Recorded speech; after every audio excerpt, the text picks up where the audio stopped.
오늘 이 예레미야 40장을 이해하기 위해서 이 40장 1절에는 도대체 왜 40장이 쓰여졌고 이 40장의 중요한 메시지가 무엇인가에 대한 배경을 우리들에게 소개해주고 있습니다. 그래서 이 40장 1절을 우리가 주목해서 이해할 중요한 이유가 바로 여기에 있습니다. 한번 볼까요? 40장 1절에 이렇게 말합니다. 사령관 느부사라단이 예루살렘과 유다의 포로를 바벨론으로 옮기는 중에 예레미야도 잡혀 사슬로 결박되어 가다가 라마에서 풀려난 후에 그 다음 말입니다. 말씀이 여호와께로부터 예레미야에게 임하니라 라고 하면서 언제 말씀이 여호와께로부터 임했는가 하는 것에 대해서 말하고 있습니다. 이 예레미야는 이 유다 백성들을 향해서 너희들이 이렇게 불순종을 계속 고집하니까 하나님이 너희를 심판할 것이다 라는 이런 메시지를 강력하게 전했습니다. 그런데 그것에 대해서 받아들이지 않게 되었고 오히려 예레미야가 이런 말씀을 전한다는 이유로 예레미야는 감옥에 갇히게 되었습니다. 이게 바로 앞에까지의 바로 직전까지의 일입니다. 그런데 감옥에서 풀려나는가 싶더니 곧바로 이어서 바벨론에게 패망한 다음에 유다의 사람들이 바벨론 포로로 끌려가고 있는데 이 포로로 끌려가는 그러한 상황 속에 지금 예레미야가 있게 되는 것입니다. 그럼 생각해 보세요. 내가 하나님의 일을 하고 하나님을 위해서 이렇게 했었는데 감옥에 갇힌다? 아니 그러다가 또 풀려났더니 포로로 끌려간다? 이게 왜 이런 상황이 있을까? 그러나 그 다음에 이어지는 것이 이 포로를 끌고 가는 책임자가 바벨론의 장군이었던 사령관 느부사라단이었습니다. 근데 이 사람이 가만히 포로들 중에 보니까 예레미야가 보이는 겁니다. 그래서 지금 보니까 이 예레미야를 보고 라마라는 장소에 가게 됐을 때 그를 풀어주게 되어집니다. 근데 그 풀어주게 되어 다음에 뭐가 있었게 됐느냐? 바로 말씀이 여호와께로부터 예레미야에게 임하였다라고 이렇게 말합니다. 자, 왜 풀어줬을까요? 아니 포로로 끌고 가는 중에 예레미야가 있다고 너 나가라 이렇게 왜 했을까요? 오늘 물론 하나님이 하셨다라고 하면은 답이 되지만은 39장 12절에 보면은 바벨론 왕이 이 사령관한테 아주 강력하게 부탁했던 말이 있습니다. 그게 바로 뭐냐면은 이런 말입니다. 그를 데려다가 선대하고 해하지 말며 그가 내게 말하는 대로 요청하는 것은 무엇이든지 다 이루어 주어라 하는 이 바벨론 왕의 명령이 있었기 때문에 그런 것입니다. 그런데 여기서 이제 저희가 주목해서 볼 것은 1절에서 예레미야가 결박에서 풀려난 다음에 여호와의 말씀이 임하였다라고 하면은 예레미야에는 중요한 패턴이 있습니다. 이게 바로 뭐냐면은 하나님의 말씀이 여호와의 말씀이 예레미야에게 임하였다 하면은 그 다음에 무슨 말이 임했는지 명령이 무엇인지 행동 지침이면 무엇인지 반드시 뒤에 이어서 나오게 되어 있습니다. 여호와의 말씀이 임하면 너는 가서 유다 백성에게 이런 말을 해라. 아니면은 유다 백성이 말을 안 들어먹으니까 네가 가서 이런 퍼포먼스를 한번 좀 해봐라 하며 뭔가 행동을 하는 행동 지침을 반드시 줍니다. 그런데 오늘 1절을 저희가 주목해 보고자 하는 중요한 이유는 뭐냐면은 1절에 보시게 되면은 말씀이 여호와께로부터 예레미야에게 임하니라 라고 하고 2절에 행동 지침이 안 나온다는 거예요. 이게 유일하게 지금 40장 1절에만 여호와의 말씀이 예레미야에게 임한 다음에 뭐 하라는 겁니까? 이게 안 나와요. 이게 40장 1절의 특별함입니다. 그리고 40장 2절에는 사령관의 말이 나오게 되어집니다. 이게 도대체 왜 이때까지 모든 패턴은 하나님이 이렇게 여호와께서 예레미야에게 말씀으로 임하시면은 뭐를 하라고 명령이 그 다음에 나왔는데 내용이 왜 여기에는 안 나왔을까? 그 목적은 무엇일까? 한번 저와 여러분이 생각해 보려고 합니다. 우리는요, 살다 보면은 일을 하다가 끝내거나 아니면 어떤 어려운 상황이 되면은 나는 못할 것 같다라고 마침표를 찍어요. 근데 이게 잘해야 됩니다. 이게 마침표를 찍어야 되는 순간인지 아니면은 쉼표를 내가 잘못 알고 마침표로 보고 있는지, 그래서 마침표가 아닌 쉼표의 시간이라는 것을 우리는 잘 분별해서 볼 수 있어야 됩니다.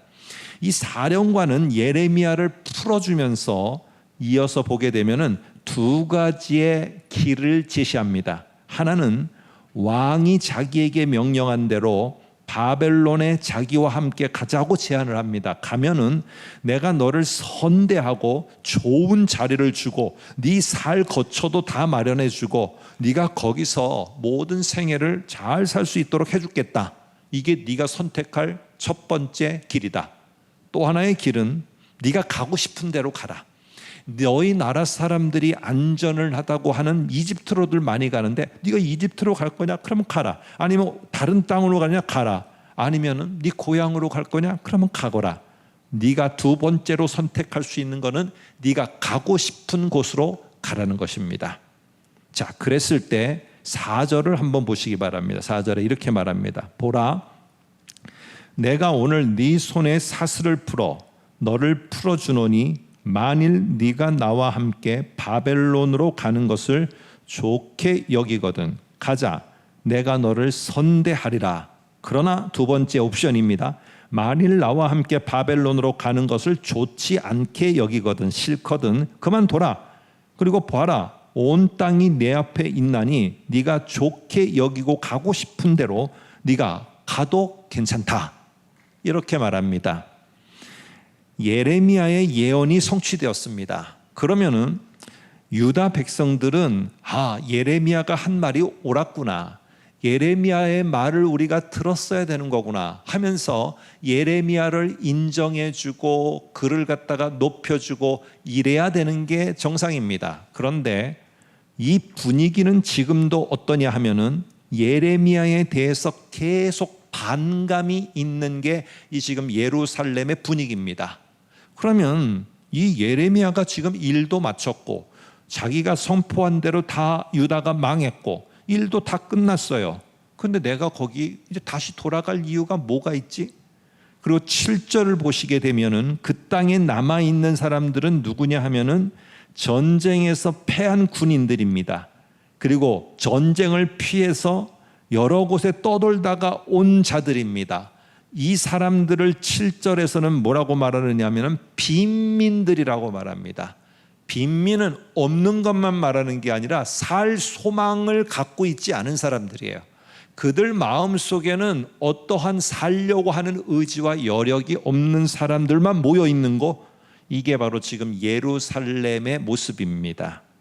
여러분, 그러다 보니까 이 뒤에 나옵니다. 뒤에 사람들이 조금 머리가 있다거나 좀 생각을 한다거나 이런 사람들은 이 소망 없는 땅에서 우리가 살 수가 없고, 그렇자니 바벨론에 포로로 끌려갈 수도 없고, 그러다 보니까 어떻게 했느냐, 왕족의 일부들 그리고 뭔가 생각하고 머리가 있는 사람들은 친애굽파였습니다. 그러니까 애굽 땅으로 건너가서 그들이 살려고 했던 이유가 뭐냐, 이 땅에 더 이상 소망이 없다는 것이었어요. 꿈이 없어요. 비전이 없어요.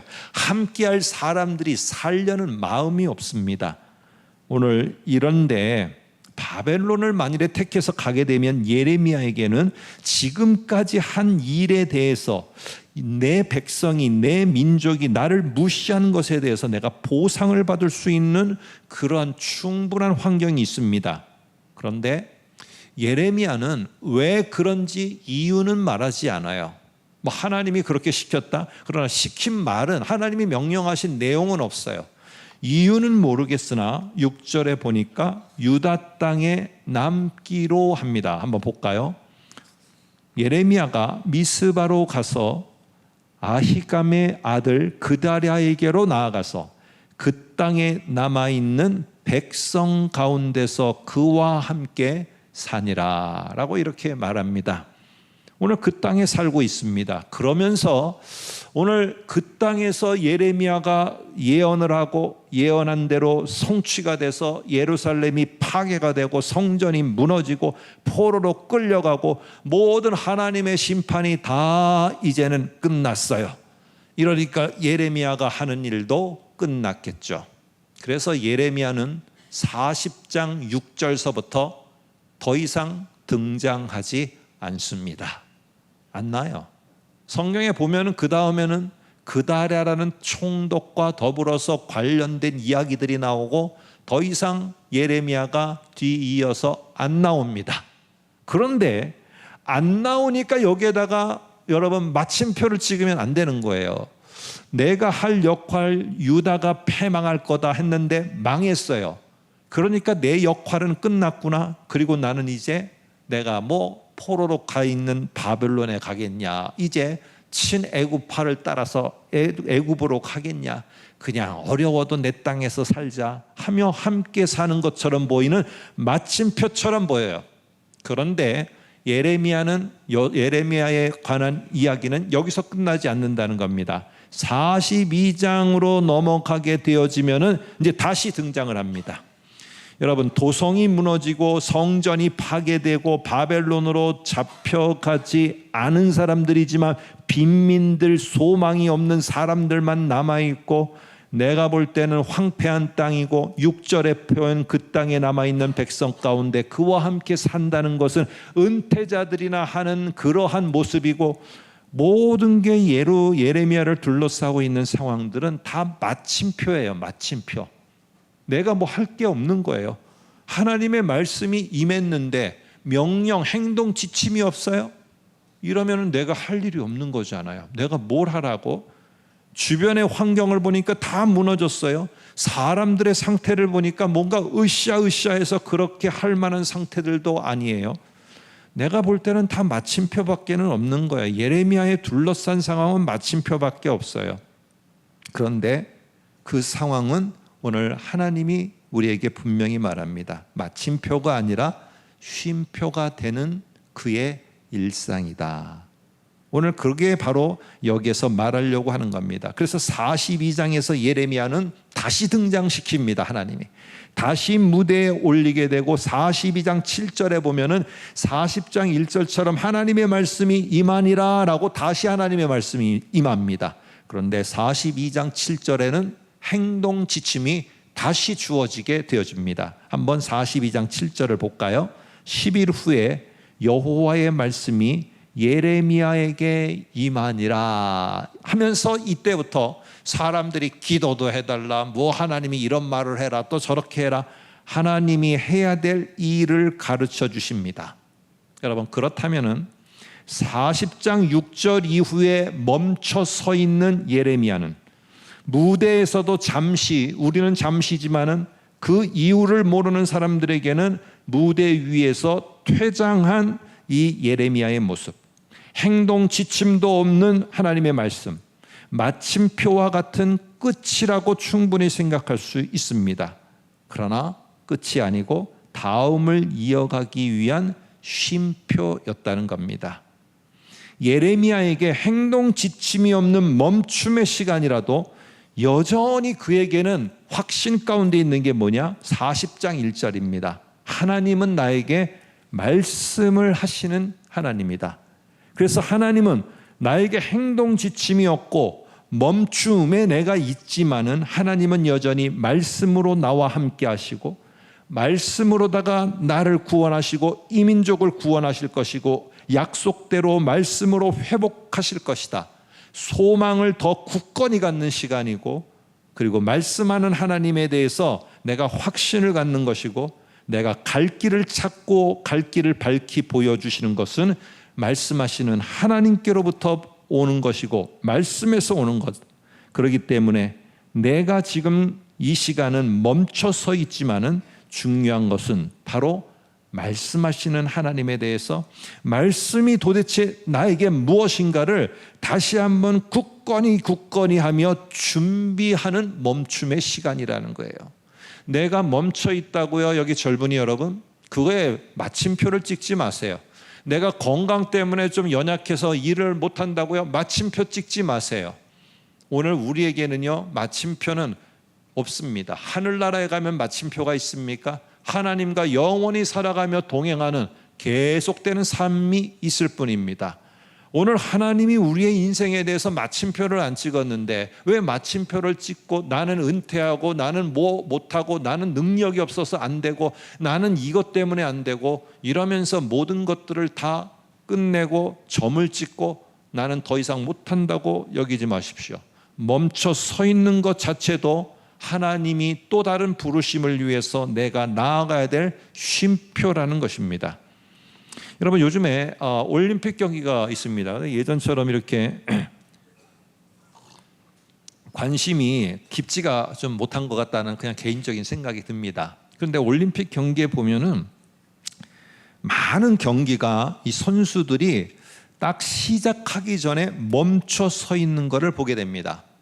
그럴 때 요즘에 뭐 여러 가지 뭐 활, 총 뭐 이런 걸로 저희 나라가 좀 많이 두각을 나타내고 있어요. 그럴 때 제가 요번 주에 그런 거를 보면서 좀 많이 들었던 말이, 아나운서를 통해서 많이 들었던 말이 무슨 말이냐, 여러분 정지화면 아닙니다 이렇게 말해요. 이 말을 참 많이 들었어요. 근데 그 운동선수는 딱 서 있어요. 그러면 뭐라고 말하느냐, 정지화면 아닙니다 라고 말을 합니다.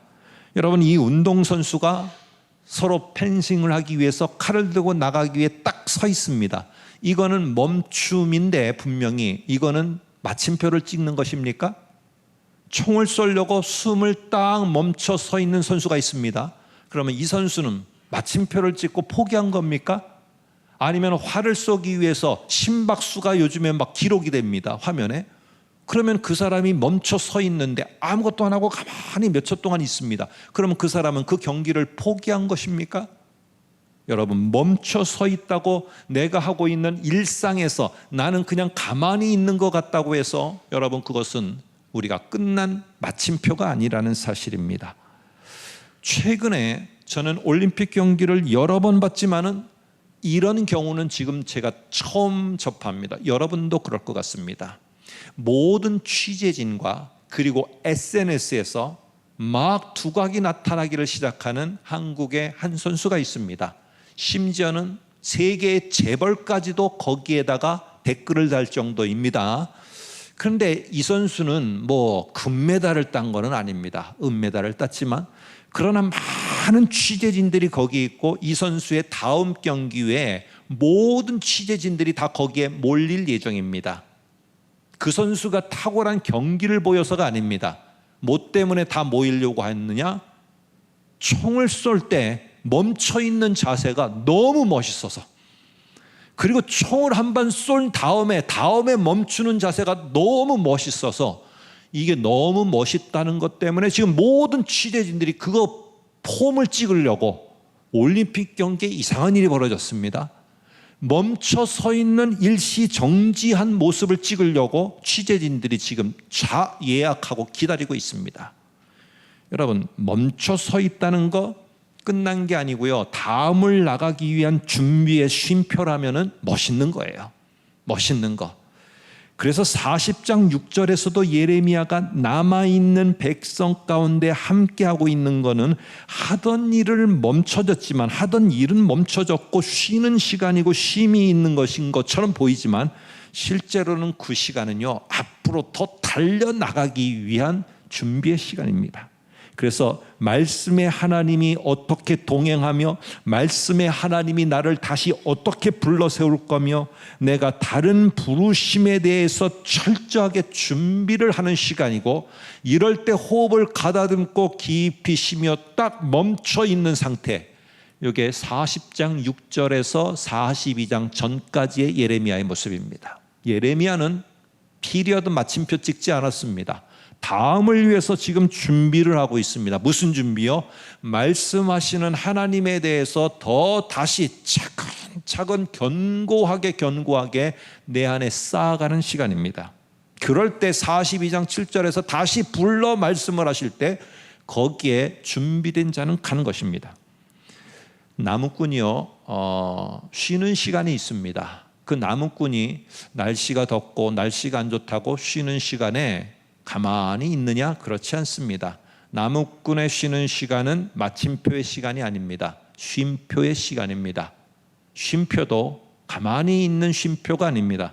나무꾼은 반드시 그 쉼표가 되는 일상에서 도끼날을 갑니다. 반드시 도끼날을 갑니다. 그러면서 도끼날을 갈게 되고 어부 역시도 풍랑 때문에 어쩔 수 없이 쉰다라고 하지만은 그거는 내 모든 일을 끝내는 마침표가 아닙니다. 쉼표의 일상입니다. 쉼표의 일상에는 어부는 반드시 나가지 못하는 날 그물을 손질합니다. 준비를 하고 있는 겁니다. 만일에 이런 일 때문에 마침표를 찍어버리고 도끼날도 안 갈고 그리고 그물도 손질하지 않으면은 좋은 날 다시 나가서 나무를 하려고 할 때 이 무뎌진 날 때문에 나무 한 그루도 제대로 베지를 못합니다. 그리고 고깃대가 몰려올 때도 그물이 엉킨 상태로 나가봐야 고기를 잡지도 못합니다. 여러분 중요한 거는 그래서 내가 왜 쉬고 있을까가 아닙니다. 나는 일이 끝났다도 아닙니다. 중요한 거는 이 모든 시간들 속에 쉼표의 시간이 나에게 있었다는 거, 나에게 있다는 거. 이 쉼표의 시간을 건너뛰면은요, 다음에 절대로 좋은 날이 오더라도 그 준비되지 않은 상태에서 갈 수가 없어요. 여러분 혹시 지금 여러분들은 마침표를 찍고 이 시간을 보내고 있습니까? 아닙니다. 하나님과 우리의 관계 속에서는 마침표는 없습니다. 오늘 우리 모두는 다 쉼표만 있을 뿐입니다. 하늘나라 가서도 마찬가지고요. 우리 모두에게는요 다 준비하는 시간입니다. 뭘 준비하느냐? 하나님의 말씀하심과 하나님이 나에게 어떻게 말씀으로 다가오셨던가, 이거를 내가 하나하나 내가 말씀하시는 하나님이 아닌 다른 우상과 같은 것에 내 마음을 뺏기지 아니하리라. 내가 하나님을 끝까지 신뢰하리라. 말씀으로 주신 약속을 신뢰하리라. 이걸 견고히 준비하는 시간이에요. 쉼표의 시간은. 그럴 때 실수가 없는 하나님은 회복하심과 부르심으로 반드시 다가옵니다. 그런데 그때 이 말씀의 하나님을 잘 준비하는 사람은 하나님이 지금 나를 회복시켜가고 있네.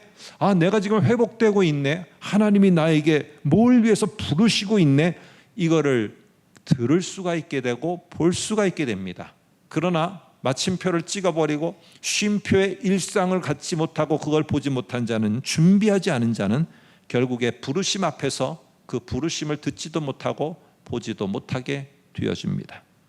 자, 왜 유다 백성은 이 일에 직면했는가? 사령관은 예레미야를 풀어주면서 지금 이 예루살렘이 무너지고 성전이 파괴되고 백성들이 포로로 끌려가는 이 일에 직면한 이유를 말합니다. 3절 볼까요? 여호와께서 그가 말씀하신 대로 행하셨으니 이는 너희가 여호와께 범죄하고 그의 목소리에 순종 듣고 행하지 아니하였으므로 이제 이루어졌도다. 이 일이 너희에게 임한 것이니라. 여러분, 저와 여러분 여기서 제가 왜 이 일이라고 말했느냐, 일이라는 이 단어를 한번 좀 살펴보기 위해서 제가 여러분들께 이 일을 강조했습니다. 일이라고 되어 있는 것, 이 일은 어떤 일입니까? 예루살렘이 무너졌고 성전이 파괴되고 포로로 끌려가는 하나님의 심판, 그게 이 일이에요. 그런데 그냥 심판이 이렇게 이루어졌다 이렇게 하면 되잖아요. 근데 왜 일이라는 단어를 썼을까요? 하나님의 심판이 이렇게 임하였다. 너희들이 불순종한 것 때문에. 이렇게 심판이라는 단어도 있고 징벌이라는 단어도 있고 다른 것도 있는데 왜 이 일이라는 단어를 썼을까요? 우리는 한번 주목해 볼 필요가 있어요. 일이라는 말은 히브리어 이스라엘 말로 다바르라는 말입니다. 근데 이 단어가 아주 정말 흥미로운 단어예요. 한편으로는 일이라는 뜻도 갖고 있고 다른 동전의 뒷면에는 뭐가 있느냐 하면은 말씀이라는 뜻도 같이 갖고 있게 됩니다. 그래서 40장 1절 화면 한번 볼까요? 아까 봤던 말인데 예레미야도 잡혀 사슬로 결박되어 가다가 라마에서 풀려난 후에 말씀이 여호와께로부터 예레미야에게 임하니라 할 때 요 말씀이 히브리어 다바르입니다. 근데 지금 제가 방금 읽은 여기에는 뭐라고 되어 있어요? 일로 되어 있어요. 그렇다면은요, 지금 이 유다 백성들이 직면한 이 일은 뭐하고 직결되느냐?